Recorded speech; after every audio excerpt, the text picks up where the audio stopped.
Fala galera, tudo bem? Aqui é o professor Victor Belo. Nós vamos para mais uma aula desse segundo bimestre. Hoje nós vamos continuar falando sobre o filo artrópoda, tá? Falando ali um pouquinho sobre outras classes. Nós vamos falar principalmente sobre os crustáceos, os quilópodes e diplópodes. Depois a gente vai falar sobre os moluscos. E por último, para fechar o bimestre, questão de conteúdo, a gente vai falar sobre os equinodermas, tá? Bem tranquilo, bem rapidinho. Então, vamos lá. Então, vamos começar aqui. A gente vai começar agora a falar, então, sobre os crustáceos, que são esses aí que eu estou mostrando na imagem. Os crustáceos, eles são bastante diversificados, tá? Não tanto quanto os insetos e os artrópodes, mas eles são bastante diversificados. E o que principalmente classifica eles é o conjunto da obra, tá? A gente viu, por exemplo, se eu vejo um invertebrado e ele tem asas, eu já sei que é inseto, entendeu? É uma característica já exclusiva ali de inseto. Se eu vejo, por exemplo, 4 pares de patas e ausência de antena, presença de quelíceras, eu já sei que é um aracnídeo. Aqui na questão do crustáceo eu vou ter que analisar todas as características. Então, mais ou menos assim, preste atenção. Se eu tenho 2 pares de antenas, eu já sei que é crustáceo. Por quê? Porque se tem um par só, eu já sei que é inseto. Se não tem nenhum par, não tem antena, praticamente eu já sei que é aracnídeo. Mas no crustáceo, você tem muitas exceções, entende? Então, todos eles você tem que analisar o conjunto da obra, mas alguns deles vocês têm algumas características que são mais exclusivas. Isso aí é só quem é biólogo mesmo da área assim que vai saber de cara dizer o que é o que, tá? Mas na questão aqui para o ensino médio, você vai ter que analisar o conjunto da obra, ver todas as combinações características para dizer qual é a classe, tá? E qual é o filo, qual é o reino, todas essas características. Então, 2 pares de antenas, tá? Tem exceções. 3 pares de patas ou mais, tá? Então perceba aqui na imagem, esse tipo de caranguejo aqui, ele tem 4 pares de patas e tem ali as garras, tá? Então assim, 4 pares de patas também já é aracnídeo, tá? Então assim, a gente vê que caracterizar crustáceo só pelo par de patas não é uma coisa legal, tá? Então você analisa se tem antena. Então, por exemplo, se eu sei que tem 4 pares de pares e tem antena, já não é mais aracnídeo. Entendeu? Nesse caso aqui não tem antena, então já sei que ele é crustáceo. Ok? Aqui do lado aqui a gente tem um camarãozinho e o krill. Ok? Então você veja que eles têm muitos pares de patas. Então, se eu tenho muitos pares de patas, já me dá uma ideia ali de ser crustáceo. Tá? Cabeça, corpo dividido em cefalotórax e abdômen ou cabeça, tórax e abdômen. Então, veja aí que tem dos dois tipos. Garras, facultativo, tá? Nem sempre eles vão ter algum tipo de garra. Entretanto, são animais de ambientes aquáticos ou semi-aquáticos. Então, eu não encontro, por exemplo, um crustáceo em cima de uma árvore. Entende? Não encontro um crustáceo em cima de uma árvore polinizando planta. Ok? Então, crustáceos são animais muito presentes em ambientes aquáticos. No ambiente aquático, perceba, eu estou colocando aqui 3 exemplos de animais marinhos, mas a gente também tem crustáceos de ambientes de água doce, que a gente chama de ambientes dulcícolas, tá bom? Então, quando diz ambiente aquático, cuidado, ambiente aquático não é só mar, tem rios, lagos também, ok? O próximo aqui, então, antes disso, quero mostrar isso aqui, que é um tipo de crustáceo muito comum, às vezes as pessoas vê quando vai naqueles rochões de praia, que é a ligia oceânica, a baratinha do mar. Perceba então, ó, que ele tem 1, 2, 3, 4, 5, 6, 7 pares de patas. Então, se tem 7 pares de patas, praticamente já sei que é crustáceo. Se está próximo da água, então, mais fácil ainda, tá? A gente vai ver nos próximos, lá nos quilópodes e diplópodes, que questão de pares de patas vai ter uma subclassificação, ok? Bem agora, tá? Aqui dos miriápodes. Os miriápodes, eles são os artrópodes que têm um corpo alongado, tá? Como você pode ver aqui nessas 2 imagens, eles têm esse corpo alongado. E perceba que cada segmento tem pata, diferente do anterior. Perceba que no anterior ele tem 7 pares de patas no crustáceo mas ele não tem uma pata por segmento. Olha quantos segmentos ele tem aqui, ó. 1, 2, 3, 4, 5, 6, 7, 8, 9, 10, 11, 12. Tem 13 segmentos. Ele não tem um par por segmento, nem dois pares por segmento. Aqui então o miriápode ele é classificado justamente por isso, por quantidade de patas pelo segmento do corpo. Okay? Então os quilópodes são aqueles que só têm um par de pata. E os diplópodes, o di já é um prefixo de 2. Os diplópodes então tem 2 pares de patas. Aqui nos exemplos, eu estou trazendo aqui na esquerda um quilópode e na direita um diplópode. Eu vou aumentar aqui na imagem, nos próximos slides, para você ver um pouquinho melhor. Então perceba que eles têm esse corpo alongado, tá? Corpo bem alongado, e um par por segmento. Pode parar o vídeo e contar aí. Veja que tem um par por segmento, vai estar certinho. E os diplópodes, eles têm 2 pares, tá? Diplo, e o pod é pé, tá? Pod está relacionado a pé. Então perceba aí, ó, 2 pares por segmento. Tranquilo? Bem facinho. Essa é a classificação exata deles. Analisa o segmento, tá? Quantidade de patas por segmento. Isso aqui é uma coisa interessante. A gente tem que falar porque talvez você já tenha visto esse vídeo mesmo, tá? Esse aqui é um vídeo que eu transformei em GIF. Veja que esse animal aqui, ele parece como se estivesse trocando a casca, né? Tá ali trocando a casca. Não é o único. Isso aqui muita gente encontra no meio urbano. Aqui eu estou dando o exemplo de um crustáceo, mas ele não é o único que faz isso, tá? São todos os artrópodes, ou quase todos. Então você perceba que ele está tipo que trocando, né? Trocando a casca. A casca, na verdade, aqui a gente chama de exoesqueleto. Okay? Então ele está fazendo o que a gente chama de muda, que na verdade é o nome científico, é chamado de ecdise, certo? Então ele é um processo de troca do exoesqueleto. E ele ocorre em etapas durante a vida do artrópode, ou seja, essa troca de esqueleto ele faz porque o corpo dele precisa crescer. Só que, diferente de nós e de outros animais, esses organismos eles não têm um crescimento contínuo. Tá? Igual a gente, que ele nasce pequenininho e vai crescendo aos poucos. Eles não. Eles ficam ali estáveis, e aí vai chegar uma determinada parte da vida deles, onde eles vão ter uns estímulos biológicos, estímulos químicos, do qual vai fazer com que ele vá para algum lugar, que fique protegido, e comece a fazer essa muda, comece a fazer essa troca. Tá? Isso não ocorre em rápido, não, tá? Não é igual que está aqui no vídeo. Aqui o vídeo fez um time-lapse, então isso aqui ele demora, dependendo do animal aí, pode demorar horas ou até mesmo dias. Tá? E aí, como ocorre em etapas, uma coisa muito fácil para representar a ecdise está aqui nesse gráfico. Tá? Então, observa o gráfico o seguinte: o crescimento de um não artrópode, preste atenção, não artrópode, vou botar o ponteiro aqui. Ó, um não artrópode. Perceba que um não artrópode ele tem um crescimento onde ele faz essa curva, tá? Então ele está fazendo essa curva e chega um momento em que ele fica estável, tá? Então somos nós, não artrópodes. A gente cresce, chega um momento em que a gente fica estável, para de crescer. O artrópode não. O artrópode ele fica estável um momento, ele cresce um pouquinho na hora que ele nasceu, e aí ele fica estável, e aí ele vai ter um momento em que ele vai ter um grande crescimento, que é justamente o momento em que ele para sintetizar um novo exoesqueleto. Isso que você está vendo aqui na imagem da esquerda é justamente esse pedacinho aqui, é o finalzinho da muda, tá? É onde ele está ali jogando para fora o exoesqueleto antigo e assumiu o novo. O novo já está sintetizado, ou seja, ele cresceu, certo?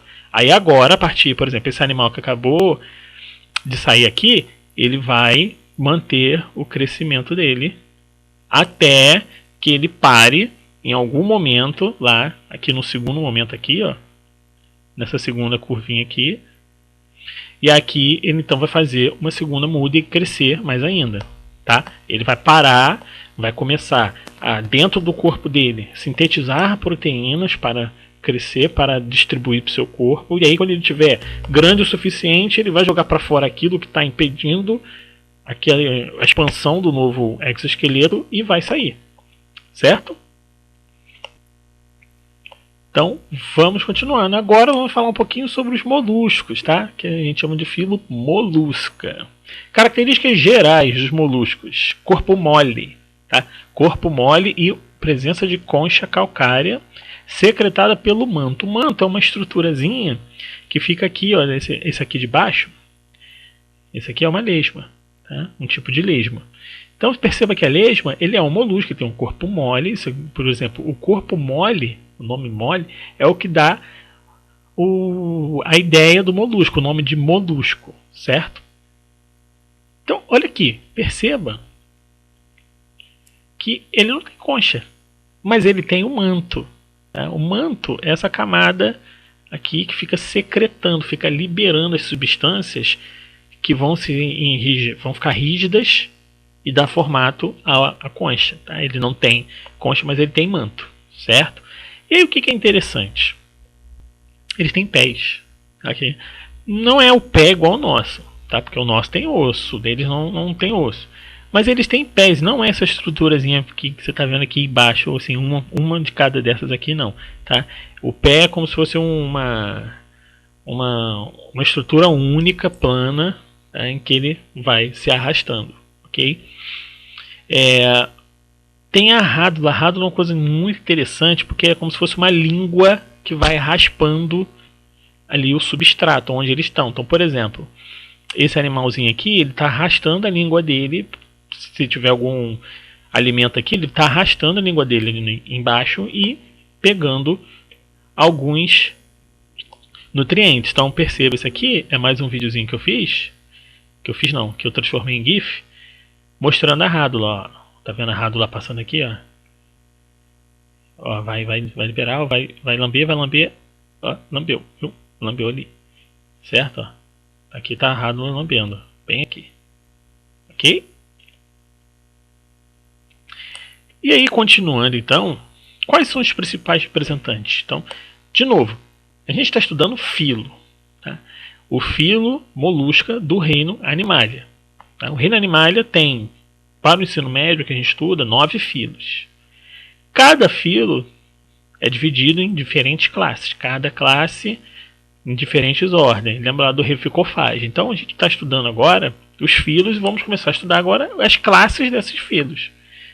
Então, o filo molusca, a gente tem 3 principais representantes. Tá? São os gastrópodes, em que a gente chama de gastro. O gastro está relacionado a estômago.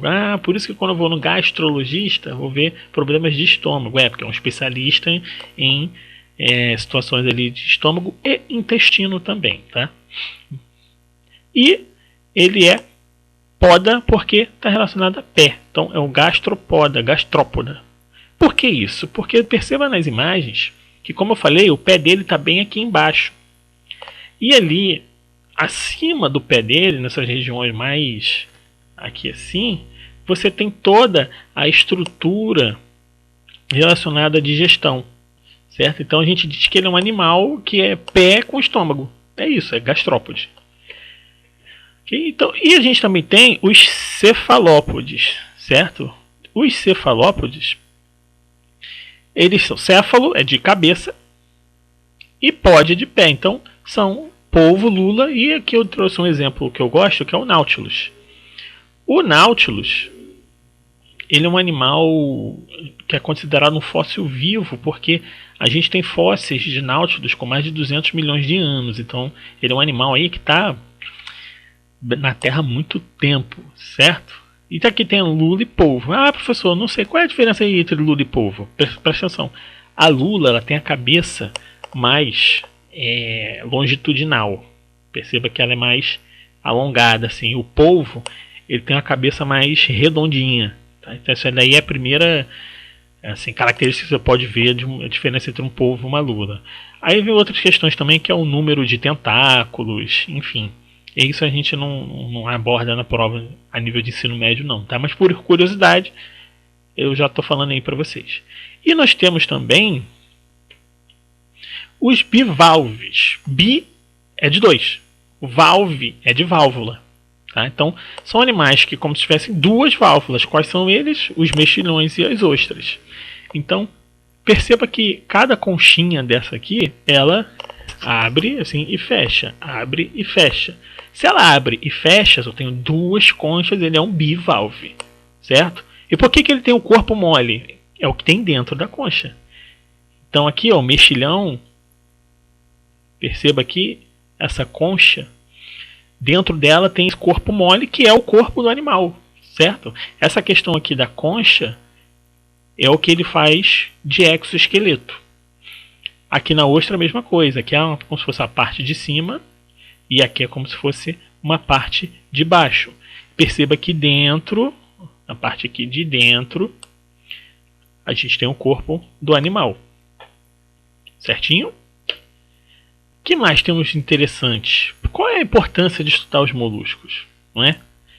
A gente viu lá nos artrópodes, os artrópodes estão muito relacionados à transmissão de doenças, à polinização de plantas, tá? Sem os artrópodes, muitas plantas não teriam uma reprodução efetiva e ao longo do tempo ia ter um grande declínio populacional que ia afetar outros animais, inclusive a nós mesmos, tá?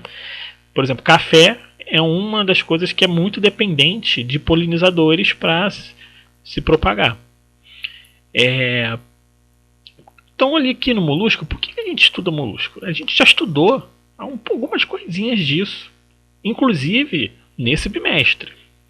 Vamos lá então, você lembra? Vetores de doença também, tá? Então tem moluscos que são vetores de doença. Você lembra de um? Da esquistossomose? O caramujo africano, mais especificamente do gênero Bionfalaria. Pois é, eles são transmissores de doença, são vetores, não são causadores, são vetores.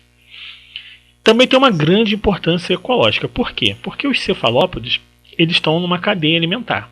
Então, eles são comida de outros animais e eles também comem algas e outros micro animais. Então, assim, quando você interfere em uma cadeia alimentar, um animal, você pode estar tanto interferindo a quem está abaixo dele, ou seja, quem é a presa dele, e aí pode ter um grande aumento populacional da presa, isso pode causar uma alteração ecológica, ou você pode alterar em quem está acima dele, um predador que depende desse animal para sua alimentação. Se a gente elimina esse animal, esse predador fica sem um alimento e aí você também vai estar interferindo aí numa cadeia alimentar. Por isso que a gente tem sempre que estar conservando as espécies. Porque quando a gente elimina um animal por ação antrópica, de uma forma muito rápida, que não é natural, a gente pode estar interferindo aí em muitas relações ecológicas das quais a gente nem conhece. Então, uma coisa interessante, eu vou até botar isso no material de apoio dessa semana, ou da semana que vem, sobre o princípio da... esqueci o nome. Vou lembrar o nome, depois eu falo. Princípio da precaução, tá? Lembrei agora. Então, tem essa grande importância ecológica, tá? E também tem uma questão de importância econômica, que como nós vimos, mexilhões e ostras são comidas, tá? Muita gente come esses animais, e não é barato não, tá? Não é barato. Então, preservá-los, conservar essas espécies é interessante também a nível econômico. Então vamos continuar aqui. Isso aqui é uma coisa interessante que eu tinha esquecido. Isso aqui é o seguinte: isso é um polvo. Perceba o que vai acontecer com ele. Olha, o polvo ficou amarelo, professor. O polvo se camufla? Sim, o polvo se camufla. E a camuflagem dele é muito rápida e eficiente. Ele é um dos maiores, tem as maiores capacidades de camuflagem do planeta. Esse animal aqui é um grande predador aquático. Já tem assim até algumas evidências de lulas gigantes. Lula também faz isso, tá? Lulas e polvos gigantes que caçam tubarões. Okay? Então temos evidências assim, bem aleatórias, mas são evidências de lulas e polvos caçando tubarões. Perceba também que ao se camuflar ele também foge de outros predadores, possíveis predadores, na verdade, inclusive a gente. E agora, então, a gente vai falar sobre o filo equinodermato, que a gente chama de equinodermos, ok? Eu vou repetir que na prova você não precisa escrever o nome científico do filo, tá? Se você botar a nível ação 1, ok? A nível ação 1, você não precisa escrever o nome científico. Se você botar esse nome aqui, aportuguesado, não tem problema. Entretanto, se você for fazer uma prova discursiva a nível de concurso público, tipo vestibular ou passar por algum colégio técnico que cobre alguma coisa de biologia desse nível, você tem que escrever um nome científico, senão você perde ponto, certo? Tem todo esse rigor aí nas provas. Então, os filos dos equinodermos, o nome já está relacionado também com a característica geral. Eles têm esses espinhos calcários, ou que a gente também chama de espículas calcárias. Então perceba aqui na imagem que tanto a estrela do mar, esse aqui, quanto o ouriço do mar, ele tem essas espículas aí saindo do corpo, tá? Que a gente chama de espículas calcárias. E como está saindo vamos dizer assim, da pele, derme está relacionado à pele e equino está relacionado a espinhos. Então são animais que têm espinhos na pele. Ah, professor, mas tem o porco-espinho. Mas o porco-espinho já é outra classificação. O porco-espinho já é outra coisa que a gente vai ver no terceiro bimestre. Aqui é a nível de invertebrado. E eles têm uma coisa muito interessante que é o sistema ambulacral. O que é o sistema? A gente vai ver melhor daqui a pouco o sistema ambulacral, mas é um sistema do qual esses animais aqui eles têm pés, tá? Principalmente a água-viva. Então, ao se movimentar, ele vai causando um fluxo de água para dentro do corpo que serve para um monte de coisa que a gente vai ver daqui a pouco. Mas o que eu quero chamar de interessante aqui, o sistema ambulacral, mostrando como que a estrela do mar vai se movimentando. Vai se movimentando, aí ela está se mexendo, está se movendo, porque ela está dobrada, né? Perceba que ela está de cabeça para baixo. Aí ela foi e desvirou. Outra coisa também.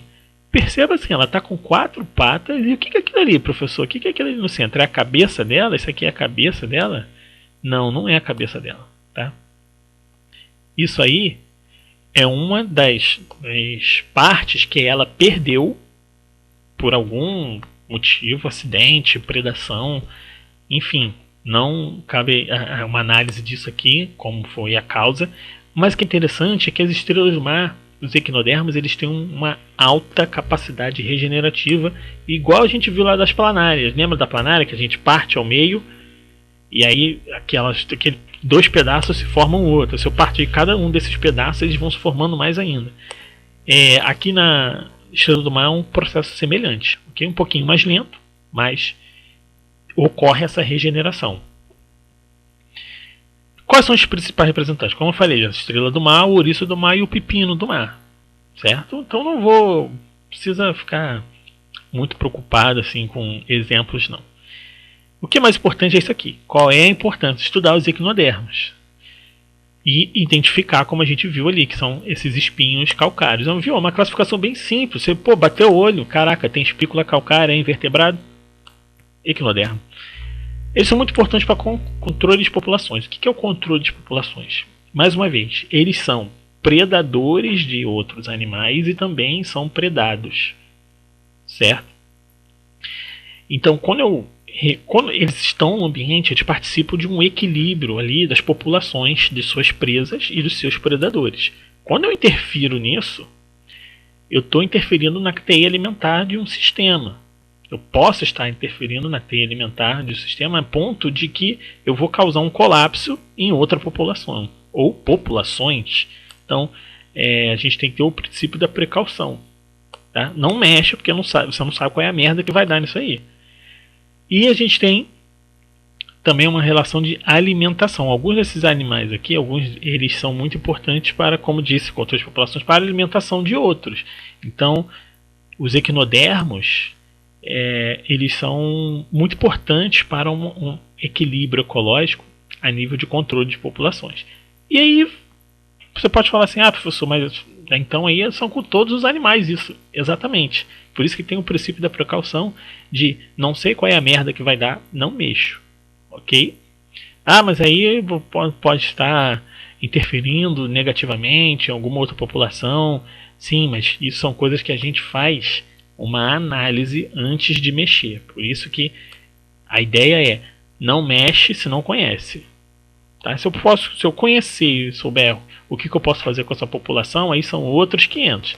Aqui é um nível de não sei nada sobre isso, não sei o que esse animal faz no ambiente, não sei o seu nicho, não sei nada, não vou interferir nele, vou estudar. Então eu vou trazer aqui o exemplo do sistema ambulacral que eu estava falando. É uma obtenção e distribuição de substâncias mais auxílio na locomoção. Como funciona? Tá vendo essa imagenzinha aqui? Ela está mostrando como se fosse a parte interna da estrela do mar. Então, cada um essas estruturinhas aqui é um pé. É um pé. Professor, não tem nada a ver com o meu pé. Não tem nada a ver com o seu pé. O seu pé é com osso. Tá? Mas a questão de pé aqui, pé está relacionado a uma estrutura de locomoção, certo? Então eles usam isso aqui, como você viu lá na imagem, lá no GIF que eu botei, do slide anterior. Esse pé ele vai se movimentando, e aí ela vai criando um movimento. A água entra por aqui, okay, e vai sendo distribuída por esse canal aqui, né? É um canal radial, até ele chegar no canal central, para do canal central ser distribuído para o resto do corpo. Nesse momento você tem que entender o seguinte: quando ele está passando a água ali, lembra que o que distribui nutrientes no nosso corpo é sangue. No caso deles é água. Essa água que está entrando pelos pés. E não somente nutrientes, tá? A gente tem transporte de um monte de coisa. Transporte de secreções, hormônios, transporte de excretas, que no nosso caso vai transportar ali do sangue para a urina, formação da urina. Aqui nesse caso também, mas é um pouquinho diferente do nosso, mas ele faz ali alguns tipos de excretas, e então ele vai transportando isso através desse sistema ambulacral, certo? Então aqui tem um ânus, tem um estômago, aqui na parte de baixo algumas estrelas do mar, elas podem apresentar ali outros tipos de adaptações de fixação ou de mais de locomoção, tá? Mas você precisa entender que ele vai então estar trazendo a água pelo pé e distribuindo para o resto do corpo, certo? E aqui então trouxe algumas imagenzinhas mostrando alguma biodiversidade de estrelas do mar. Então olha que coisa bonita, olha quantas espículas calcárias tem nessa coisa, né? Bonitão, né? Olha lá, muito bonito isso aqui, muito bonito. Ó, um outro desse aqui. Esse aqui é um pouquinho mais tranquilão, né? Mas menos exuberante, mas perceba lá, perceba embaixo os pés, tá? E ali vai então locomover, e ele vai trazendo água por ali pelos pés e distribuindo no sistema ambulacral. Aqui é um videozinho mostrando a regeneração, ó. Tá vendo aqui? Essa aqui estão só com 3 ramificações, e aí depois de um tempo eles já estão criando mais outras 3 ramificações. Então perceba que essa regeneração aqui ela ocorre, ela vai ocorrendo e ela vai se regenerando aos poucos. Aqui, ó, de novo, viu? Tranquilão? Então, galera, era isso que tinha para essa vez. Bem fácil, bem tranquilo. A gente acabou assim a matéria geral do segundo bimestre. Eu vou só botar algumas coisas complementares, tá, para a gente fazer alguns exercícios ali da apostila que são um pouquinho mais específicos. E também vou fazer uma videoaula sobre dicas de como fazer a prova. Lembra que eu botei uma videoaula disso no primeiro bimestre? Eu vou fazer uma segunda videoaula disso, porque eu acho que é o que vocês têm maior dificuldade em questão de como saber fazer uma prova, como ler, quais são as dicas que tem no texto, palavra-chave, comando da questão. Então a gente vai, só que dessa vez eu vou tentar trazer exemplos com as respostas de vocês mesmos do primeiro bimestre. Espero que tenham gostado e até a próxima.